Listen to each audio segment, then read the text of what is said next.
10대 때 미국으로 건너와서 어느새 65세라니 참 감회가 새롭지 않으세요? 내가 이 나라에서 보낸 세월이 이렇게 길구나 하는 생각이 들면서도 마음 한켠엔 이제 앞으로의 시간은 어떻게 살아야 할까 하는 걱정도 스멀스멀 올라오죠. 그동안 자식들 키우고 집 한 채 마련하고 세금 내고 직장생활 치열하게 하며 하루하루를 버텨온 우리 이민 1세대의 삶은 누가 대신해 줄 수도 쉽게 설명할 수도 없는 이야기입니다.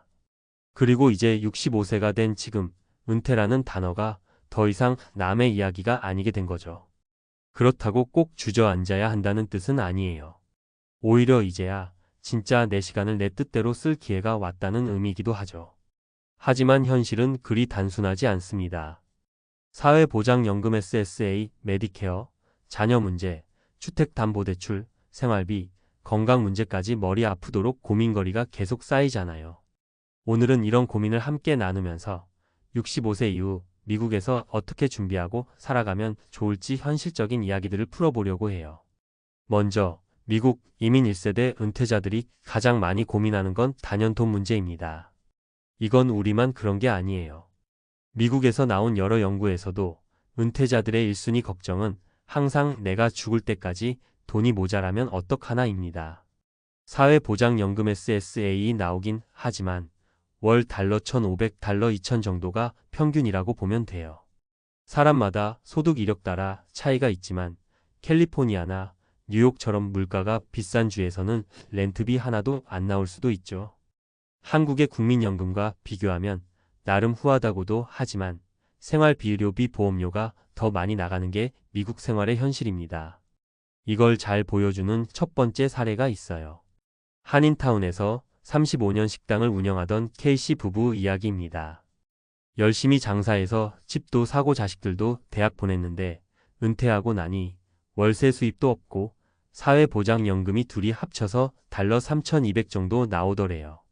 들어올 땐 괜찮아 보이는데 건강보험 보조 플랜 약값, 공과금, 식비, 자동차 보험까지 내고 나면 매달 적자예요. 결국 고민 끝에 집을 팔아 다운사이즈하고 남은 돈 일부를 연금형 투자 계좌에 넣어 매달 소득을 만들어 쓰고 있어요. 처음엔 집 팔기가 너무 싫었대요. 이민 와서 이 집 한 채 지키려고 그렇게 고생했는데 싶어서요. 하지만 막상 줄이니 유지비가 크게 줄고 자식들 집 구할 때도 도움을 줘서 마음이 편해졌다네요. 이 사례는 은퇴 준비에서 정말 중요한 교훈을 줍니다. 내가 가진 자산을 어떻게 쓰면 좋을지 솔직하게 따져보고 욕심을 좀 내려놓아야 한다는 거죠. 두 번째는 건강 문제입니다. 한국에서는 건강보험이 비교적 저렴해서 큰 수술을 해도 어느 정도 커버가 되지만 미국은 사정이 다르죠. 65세가 되면 메디케어 자격이 생기긴 하지만 파트 A, B, D 그리고 추가 메디갭이나 어드밴티지 플랜까지 고를 게 한두 가지가 아닙니다. 게다가 커버 안 되는 항목도 생각보다 많고 치과, 안과, 보청기 같은 건 따로 보험을 사거나 현금으로 내야 하는 경우가 많아요.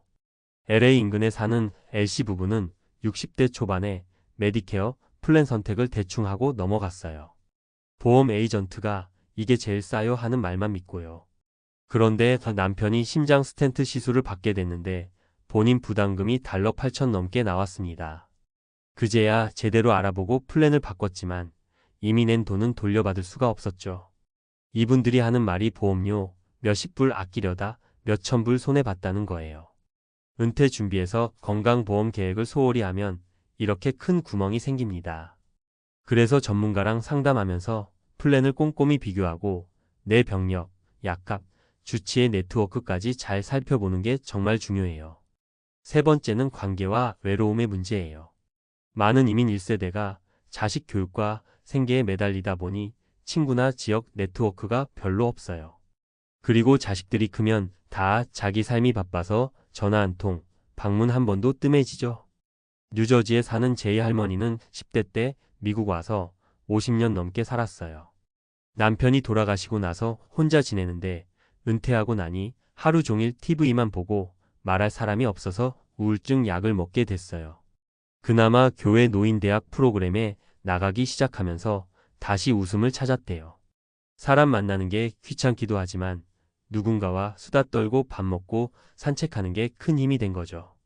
은퇴 후의 삶은 돈이나 건강 못지않게 사람이 있어야 버틸 수 있어요. 내가 낯설어 하거나 귀찮다고 고립되면 그 비용은 결국 내 정신 건강과 생명으로 돌아오거든요. 이 세 가지 사례만 봐도 은퇴는 단순히 일을 그만둔 뒤의 여유가 아니라 내가 가진 자산과 소득을 어떻게 관리할까? 건강 비용을 어떻게 계획할까? 어떻게 사람들과 연결될까를 계속 고민해야 하는 시기라는 걸 알 수 있어요. 그럼 전문가 입장에서 은퇴를 준비할 때 가장 강조하는 팁을 좀 드릴게요. 첫째, 자산 구조를 현실적으로 조정하세요. 내가 꼭 이 집을 지켜야 한다. 이 돈은 건드리면 안 된다. 같은 고정관념을 버려야 해요. 필요하면 집을 줄이거나 임대소득을 만들고 연금형 투자로 현금 흐름을 만들 수도 있어야 해요. 둘째, 사회보장연금과 개인저축을 합쳐서 최소한의 생활비 시나리오를 미리 짜보세요. 인터넷에도 계산기 많고 한인재정 플래너와 상담하면 도움이 많이 됩니다. 셋째, 메디케어 플랜 선택은 정말 꼼꼼하게 하세요. 건강이 제일 큰 변수니까 비용 대비 혜택을 꼭 비교하고 전문가의 설명을 듣길 권합니다. 넷째, 인간관계와 소속감을 위한 루틴을 만들어 두세요. 교회, 성당, 사찰, 한인회관, 노인센터, 취미 모임 처음엔 어색해도 가서 얼굴도 비추고 차도 마시다 보면 친구가 생겨요. 늙어서 친구 사귀기 쉽지 않다고 하지만 그거 포기하면 남는 건 고독뿐이에요. 결국 은퇴는 더 이상 돈을 못 버는 시기가 아니라 내 삶을 내 마음대로 디자인하는 시기예요. 이민 와서 반세기를 살면서도 우리 세대는 늘 긴장하고 모으고 참으면서 살았잖아요. 이제는 가진 것을 잘 쓰고 잘 나누고 나를 위해 잘 돌보면서 살아야 해요. 그래야 그 오랜 고생이 헛되지 않아요. 이 글을 읽으시는 분들 중에도 65세를 맞이하며 혹은 이미 넘기고서 이제 어떻게 살아야 하나 고민이 많으실 거예요. 걱정되시죠? 당연해요. 다들 그래요. 하지만 너무 늦었다고 생각하지 마세요. 오늘부터라도 자산을 점검하고 연금 계획을 세우고 건강보험을 다시 검토하고 사람들을 만나러 나가보세요. 우리에겐 여전히 앞으로의 시간이 있어요. 그리고 그 시간은 지금까지 살아온 것보다 훨씬 나를 위한 시간이 될 수 있어요. 같이 한 번 더 용기 내서 잘 준비해 봅시다. 우리도 행복하게 늙을 자격이 충분히 있으니까요. 앞서 이야기 나눈 내용이 공감 위주의 우리 이야기였다면 이번에는 그 이야기를 조금 더 실용적으로 풀어볼게요. 실제 미국에서 65세 이상 은퇴 생활을 준비하고 유지하고 잘 꾸려가기 위해서 꼭 알아야 할 구체적인 정보와 팁을 전문가 입장에서 설명해 드릴 테니 필요한 부분은 메모하시고 가족과 상의도 해보세요. 가장 먼저 사회보장연금 SSA 소셜 시큐리티 이야기부터 할게요. 이건 미국 은퇴자들의 기본 소득원이자 안전망이에요. 65세가 되면 대부분 이미 신청했거나 신청할 시기가 되셨을 텐데 중요한 건 언제 시작하느냐가 평생 금액을 좌우한다는 거예요. 62세에 일찍 받으면 매달 적게 30% 가까이 깎여서 나오고 66세 6개월 67세쯤에 풀 리타이어먼트 AGFRA에 받으면 정액 70세까지 미루면 매달 8%씩 추가 이자를 붙여서 더 많이 받게 돼요. 많은 분들이 나이도 있고 언제 죽을지 모르는데 빨리 받자 하는데 건강이 괜찮다면 미루는 게 유리할 수 있어요. 미국 SSA 웹사이트나 사무실에서 내 예상 수령액을 꼭 조회해보고 부부라면 배우자 연금 옵션 스파우절 베너핏도 확인하세요. 실제 사례로 플로리다 사는 한 한인 부부는 남편이 SSA를 62세에 신청해서 월 달러 1,800 정도 받고 있는데 67세까지 기다렸으면 달러 2,500 가까이 받을 수 있었어요. 5년 만에 벌써 달러 4만 넘게 차이가 나버린 거죠. 이건 언제까지 살지라는 리스크와 연결되지만 평균 수명 생각하면 충분히 고려할 가치가 있어요. 두 번째 메디케어 이야기를 좀 더 구체적으로 할게요. 65세가 되면 자동 등록되는 경우도 있지만 직장 보험이나 다른 보험이 끝나면 반드시 엔롤르먼트 윈도를 맞춰서 가입해야 벌금 파트 B, 레이트 엔롤르먼트 페널티를 피할 수 있어요. 파트 어 병원비는 대부분 프리미엄이 없지만 파트 B 사회 례비는 월 달러 170 정도 2023년 기준 인플레 반영에 매년 조금씩 오름가 나가요. 파트 D약값 플랜을 빼먹으면 나중에 가입할 때도 벌금이 붙어요. 이걸 모르는 분들이 꽤 많아서 메디케어 늦게 신청했다가 매달 평생 벌금 붙는 분도 봤어요. 그리고 메디갭, 서플러먼트 플랜이나 메디케어 어드밴티지 파트 C 플랜을 선택할 때는 반드시 내 병력, 주치의 네트워크, 약값을 비교해야 해요. 예를 들어 캘리포니아 사시는 분이 메디갭 G 플랜을 선택하면 월 달러 150달러 200 정도 내고 거의 모든 본인 부담금을 커버받지만 어드밴티지 플랜은 월 보험료가 달러 0에 가깝더라도 제한이 많고 코페이 네트워크가 달라요. 이건 싼 게 비지떡이 될 수 있어서 전문가랑 상담해보고 매년 플랜을 비교해서 변경하는 게 좋아요. 실제로 제가 만난 한 분은 당뇨약이 파트 D 플랜에서 커버 안 되는 걸 모르고 있다가 한 달에 약값이 달러 800 나와서 깜짝 놀라셨거든요. 세 번째, 주택과 자산 구조 조정 이야기예요. 많은 한인 은퇴자들이 이 집은 내 마지막 보루라고 생각하시는데 그게 때로는 족쇄가 되기도 합니다. 미국은 부동산 유지비가 은근히 커요. 재산 세프라퍼티 텍스, 보험홈 인슈런스, 관리 비용까지 합치면 연간 수천만 불이 나가죠. LA에서 80만 불짜리 집에 사시는 분이 재산세만 연 달러 9천 넘게 내는데 은퇴 소득으로 이걸 버티려면 사회보장연금 다 날아가요. 그래서 다운사이즈 작은 집으로 옮기기, 렌트로 돌리고 본인은 임대 살기, 영목이 지리버스 모거지 활용하기 같은 옵션을 진지하게 검토해야 해요. 영목이지는 집값이 높은 주택 소유자에게 특히 매력적일 수 있는데 정부 보증 HUD FHA 상품이라 비교적 안전하고 매달 생활비처럼 꺼내 쓰거나 라인 오브 크레딧으로 활용할 수 있어요. 단점은 집값의 일부가 대출로 넘어가서 상속 재산이 줄어든다는 거죠. 자녀와 솔직히 상의해서 결정하는 게 좋아요.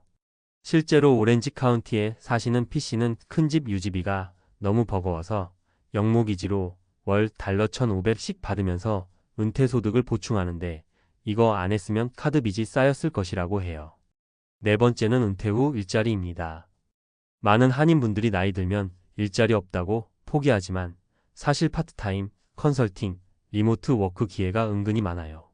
특히 한인 커뮤니티에서 한국어 번역, 통역, 문화교육, 돌봄 서비스 같은 일들은 60대 이상도 환영받는 경우가 많습니다. SSA 수령을 시작한 뒤에도 일정 소득까지는 연금 삭감 없이 벌 수 있어요. 풀 리타이어먼트 에이지 전에는 연 달러 2만 1240 정도까지 벌면 감액이 되고 FRA 이후에는 얼마를 벌어도 감액 없음. 즉 본인 상황에 맞춰서 조금이라도 소득을 만드는 전략을 고민해 보세요. 이게 단순히 돈 때문만이 아니라 사회적 연결망을 유지하는 데도 큰 도움이 됩니다. 마지막으로 외로움과 사회적 연결 이야기예요. 이민 1세대 은퇴자들 중엔 이제 나 혼자 조용히 살자 하는 분들이 많아요. 그런데 혼자 조용히 살다가 우울증, 건강 악화로 병원비가 더 들어가는 사례를 정말 많이 봤습니다. UC 샌프란시스코의 연구에서도 65세 이상 노인의 외로움이 사망률을 26%나 높인다고 나왔어요. 그러니 일부러라도 나갈 이유를 만들어야 해요. 교회나 사찰, 한인회관, 노인센터, YMCA 프로그램, 커뮤니티 칼리지 평생교육 등은 은퇴자에게 정말 소중한 자산이에요. 낯선 사람과 밥 한 끼, 차 한 잔, 산책이라도 하면 내 정신 건강이 달라집니다.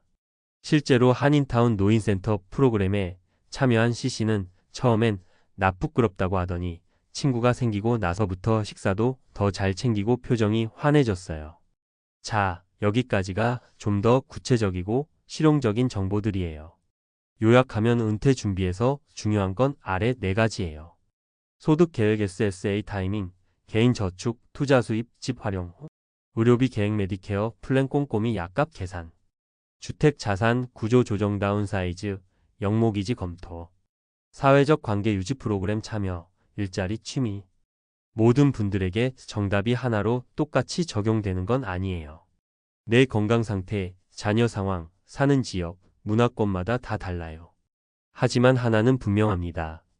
65세라고 끝이 아니라 이제부터라도 계획하고 움직이면 삶의 질을 충분히 바꿀 수 있다는 거예요. 그리고 우리 이민 1세대가 누구보다 그 끈기와 지혜를 가지고 있다는 것도 잊지 마세요. 꼭 도움이 되시길 바랍니다.